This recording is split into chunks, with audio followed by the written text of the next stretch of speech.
very much. I want to thank you, Bob. You did a great job moderating. And again, I want to thank the Oxford County Democrats for having us here tonight.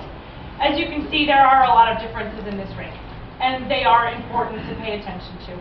Differences in record, differences in style. I'm proud of my record over the past 10 years, and I believe it is very clear. I have always stood up for women's right to choose. I have always stood up for equality. I have always stood up for the environment, and I have always stood up for opportunities to grow Maine's economy. I am known as somebody who works across the aisle, and I'm proud of that. I'm proud to be someone who knows how to find common ground without compromising core values. When you're not willing to compromise, you end up with what we have in Washington right now, which is gridlock, which is shutdown, which is a complete stall on growing our economy, on really working on the Affordable Care Act and how to improve it, on tackling issues like student loan reform, and making sure that Maine veterans and veterans across the country are taken care of.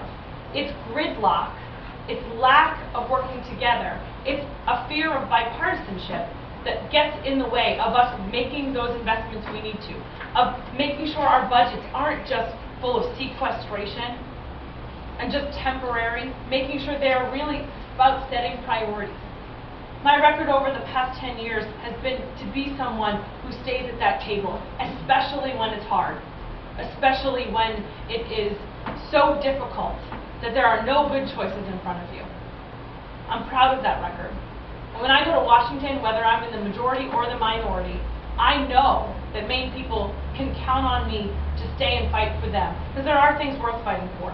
But at some point, the fighting has to stop, and the leading has to start happening. The working across the aisle, the communication, the talking about values, but not being afraid to hear the other side. Staying away from personality politics, staying away from demonizing your opponent.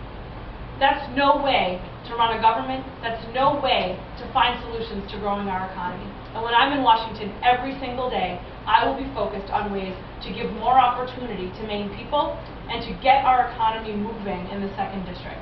That will be my priority every day, I promise you that. I look forward to working with you. I ask for your vote on June 10th, and I thank you so much for having me here tonight. Thank you. Thank you.